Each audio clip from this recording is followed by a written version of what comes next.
सभी किसान साथियों का एक बार फिर से आपके अपने YouTube चैनल एडवांस फार्मर में स्वागत है। किसान साथियों, उम्मीद करता हूं आप सभी बहुत अच्छे होंगे। अगर आप चैनल पर पहली बार आए तो चैनल को सब्सक्राइब कर वीडियो को लाइक कर दीजिएगा और अपने मित्रों को शेयर कर दीजिएगा।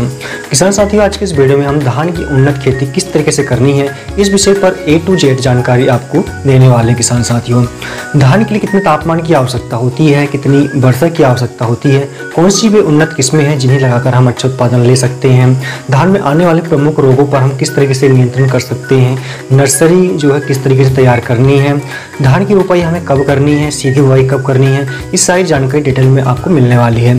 साथ ही हम आपको बताएंगे कि अगर हमें अधिक से अधिक उत्पादन लेना है, लगभग 40 क्विंटल का उत्पादन लेना है, तो आपका खाद शेड्यूल किस तरीके का होना चाहिए और रोगों से बचाने के लिए, खरपतवार से बचाने के लिए स्प्रे शेड्यूल क्या होना चाहिए और कौन कौन सी इसमें हमें दवा का उपयोग करना चाहिए, ये सारी जानकारी आपको इस वीडियो के माध्यम से मिलने वाली है। इसलिए बने रहिए हमारे साथ। सही समय पर की गई बुआई का सही उत्पादन हमें मिलता है। किसान साथियों, प्रश्न उठता है कि हमें धान की बिजाई या रोपाई कब करना चाहिए। धान की खेती हमारे देश में दो तरीके से की जाती है। पहली तो पौध तैयार करके, मतलब नर्सरी तैयार करके की जाती है। दूसरा तरीका होता है कि इसकी सीधी बिजाई खेतों में सीडल आदि के माध्यम से कर दी जाती है।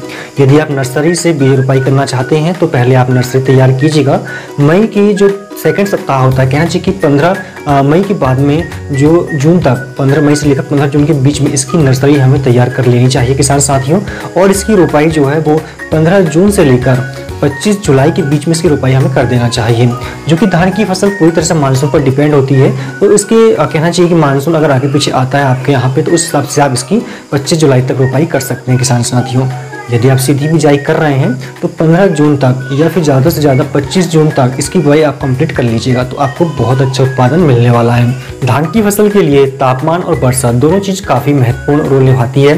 तापमान की हम बात करेंगे तो कम से कम 16 डिग्री सेल्सियस होना चाहिए और अधिकतम तापमान 32 से 35 डिग्री तक भी जाता है अगर, तो धान की फसल के लिए काफ़ी अच्छा होता है किसान साथियों। इसके अलावा जिन क्षेत्रों में 100 सेंटीमीटर से अधिक बारिश होती है, 200 सेंटीमीटर तक बारिश होती है, वहाँ पे हम धान की खेती कर सकते हैं। पानी बहुत अधिक इसमें आवश्यकता होती है किसान साथियों।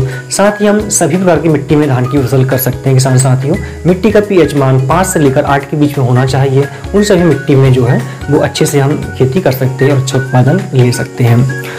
इसके अलावा किसान साथियों, हम खेत की तैयारी की बात करें कि खेत की तैयारी हमें किस तरीके से करना चाहिए, तो धान की फसल जो है वो लगभग 5 माह के आसपास की होती है। कुछ वैरायटी 6 महीने में पककर तैयार होती है, तो इसके लिए खेत की तैयारी भी उस तरीके से करना होता है किसान साथियों। जब भी आपके खेत खाली हो रहे हो या कोई आपने फसल लगाई हो तो उसके अवशिष्टों को आप नष्ट कर दीजिएगा और लगभग 8 से 10 इंच की गहराई पर इसकी जुताई आप कीजिएगा। मल्टीप्लायर के द्वारा इसकी जुताई आप करते हैं तो बहुत अच्छा रहेगा। जुताई करने के बाद में अंतिम जुताई से पहले आप प्रति एकड़ 10 ट्राली के आसपास में गोबर की खाद इसमें आप डाल सकते हैं किसान साथियों, और रोटावेटर चलाकर इसे आप मिक्स कर दीजिएगा और खेत को आप समतल कर लीजिएगा। इसके अलावा यदि आप नर्सरी तैयार कर पौधारोपण करते हैं तो इसके लिए आपको 1 एकड़ में लगभग 6 से 7 क्यारी बनाना चाहिए, जिसमें हम पानी भर सकें और अधिक पानी होने पर निकाल सकें किसान साथियों। इस तरीके से आप खेत की तैयारी कीजिएगा तो आपको बहुत अच्छा उत्पादन मिलने वाला है। साथ ही अगर इसमें कोई खरपतवार के बीज आपको दिख रहे हों या फिर खरपतवार के कुछ अवशिष्ट इसमें दिख रहे हों तो उन्हें भी निकाल कर आप फेंक दीजिएगा और खेत के चारों ओर जो है अच्छे से आप साफ सफाई रखिएगा, तो इसमें जो फंगस रोग होते हैं वो नहीं लगेंगे किसान साथियों। इसके बाद में आप जो बीज लगाएंगे, जो आप नर्सरी डालेंगे, उसको आप उपचारित अवश्य कर लीजिएगा। ट्राइकोडर्मा और इसके अलावा कार्बेंडाजिम दोनों से ही आप जो बीज उपचारित अवश्य कर लीजिएगा। तो इसमें जो फफूंदी रोग लगते हैं जैसे जड़ गलन, तना गलन, इस तरीके जो रोग लगते हैं वो नहीं लगेंगे किसान साथियों। इसकी 2 ग्राम मात्रा प्रति किलोग्राम के हिसाब से आप उपचारित कीजिएगा, फिर इसकी आप नर्सरी डाल सकते हैं किसान साथियों। नर्सरी तो तैयार होने में लगभग 28 से 30 दिन का समय लगता है, जो कि वैरायटी पर डिपेंड करता है किसान साथियों। अलग अलग क्षेत्रों के लिए अलग अलग मिट्टी के हिसाब से अलग अलग वैरायटियों का चुनाव कर सकते हैं आप। अलग अलग वैरायटी मार्केट में अवेलेबल होती है और कुछ वैरायटियां ऐसी होती है जो कि हल्की भूमि में और भारी भूमि में काफ़ी अच्छा उत्पादन देती है किसान साथियों। तो अगर हम कुछ उन्नतशील किस्म की बात करें, अगर जिनके जो पकने की समय अवधि होती है किसान साथियों वो लगभग 150 दिन के आसपास की होती है और इनका उत्पादन लगभग 35 से 40 क्विंटल आप ले सकते हैं, तो उनमें आप लगा सकते हैं। एराइस कंपनी की आती है 6444 के नाम से, 6444 गोल्ड के नाम से आती है। दूसरी वैरायटी है JK 2609 के नाम से आती है, बहुत अच्छी वैरायटी है। इसके अलावा कावेरी 468 के नाम से आती है। इन वैरायटी को लगाकर आप अच्छा उत्पादन ले सकते हैं किसान साथियों। इसके अलावा किसान साथियों, जब भी आप बीज लगा रहे हो पहले इन्हें आप पानी में भिगो लें, थोड़े वो अंकुरित हो जाए, उसके बाद इसकी आप नर्सरी डाल सकते हैं किसान साथियों, तो अंकुरण काफ़ी अच्छा होगा। उत्पादन के लिए किसान साथियों खाद भी सबसे महत्वपूर्ण रोल निभाते हैं। तो हमें खाद कौन कौन सी इसमें डालना चाहिए? धान की फसल में हमें 3 बार खाद का उपयोग करना चाहिए। पहला खाद आपको बेसल डोज के रूप में डालना है रोपाई करने से पहले। इसमें आपको लेना है किसान साथियों 3 बैग SSP के, जो कि सिंगल सुपर फास्फेट होता है। इसके अलावा 30 किलोग्राम यूरिया आपको लेना है, जिसमें नाइट्रोजन की पूर्ति हो जाती है। इसके अलावा 10 किलोग्राम आपको सागरी का लेना है, जो कि समुद्री शैवाल के नाम से मिलता है, जो कि दानेदार आता है, वो आपको यूज करना है। 10 किलोग्राम कोई भी अच्छी कंपनी का इसमें माइक्रो न्यूट्रिएंट्स आपको लेना है किसान साथियों। इसके अलावा 5 किलोग्राम को रिजेंट लेना है। अगर दीमक प्रॉब्लम हो अगर खेत में तो उससे नहीं रहेगी। इनको सभी का मिश्रण बनाकर आप खेतों में पहले छिड़काव कर दीजिएगा, फिर पानी लगाइएगा और इसके बाद में धान की आप रोपाई कर सकते हैं। यदि आप सीधी रोपाई करते हैं तो बीजों के साथ खादों को मिक्स करके आप सीडल के द्वारा बुआई कर सकते हैं, या तो फिर खेतों में छिड़काव कर दीजिएगा, उसके बाद में आप सीडल के माध्यम से बुआई कर सकते हैं किसान साथियों। इसके बाद जब आपकी फसल 25 से 30 दिन की हो रही है, जो कि वनस्पतिक अवस्था होती है, इस समय कल्लों का विकास होता है, तो उस समय आपको डालना है किसान साथियों इसमें 45 किलोग्राम यूरिया लेना है, 5 किलोग्राम इसमें आपको जिंक सल्फेट लेना है। इसके अलावा किसान साथियों आपको 20 किलोग्राम MOP लेना है, जिसे हम म्यूरेट ऑफ पोटाश कहते हैं, जो कि 60% वाली होती है, वो आपको लेना है। इन तीनों का मिश्रण बनाकर आपको इसमें पूरे खेत में छिड़काव कर देना किसान साथियों, और पानी की अगर अधिकता हो तो उसे निकाल देना है।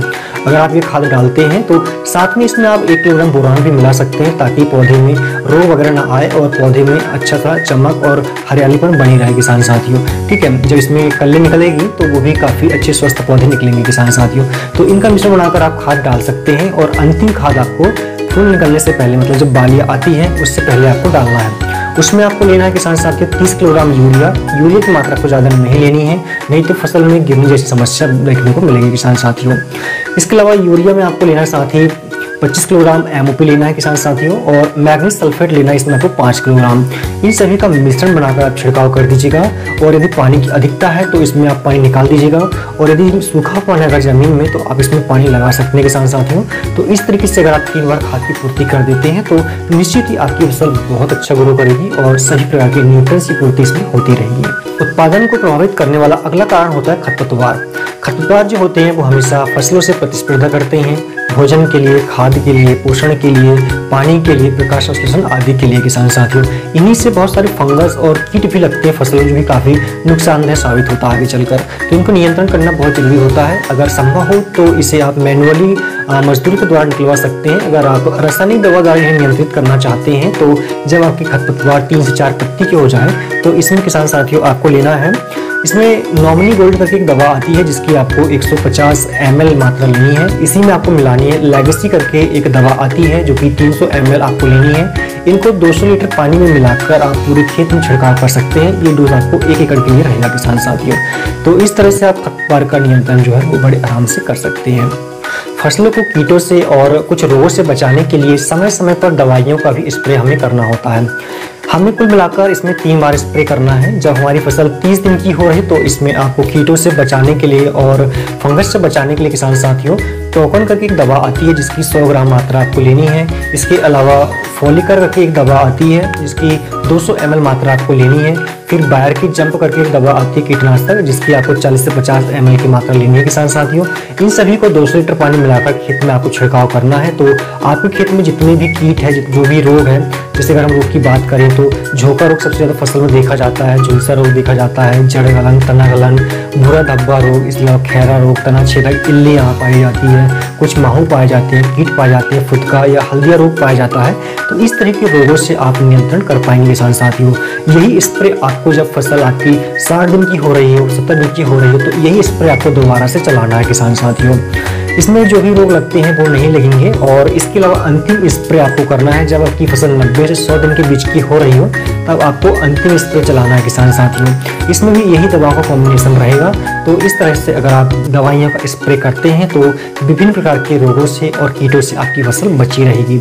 अगर धान में गिरने जैसी समस्या बन रही है या फिर जो फसल हमारी वो अच्छे से ग्रो नहीं कर पा रही है, तो इसमें आप कुछ ग्रोथ प्रमोटर टॉनिकों का भी उपयोग कर सकते हैं किसान साथियों, जैसे कि एसाविन हो गया। इस तरह के बहुत सारी मार्केट में ग्रोथ प्रमोटर दवाइयाँ हैं, उनका उपयोग करके भी आप जो है फसल पर कहना चाहिए अच्छा ग्रोथ कर सकते हैं और अच्छा उत्पादन ले सकते हैं। तो इस तरीके से अगर आप खेती करते हैं तो आप प्रति एकड़ 40 क्विंटल के आसपास का उत्पादन बड़े आराम से लेंगे किसान साथियों, जो कि आपके मैनेजमेंट और बारिश पर डिपेंड करता है। अगर अनुकूलित समय हो तो बिल्कुल आप अच्छा उत्पादन ले पाएंगे। वीडियो पसंद आए तो लाइक करके शेयर कर दीजिएगा।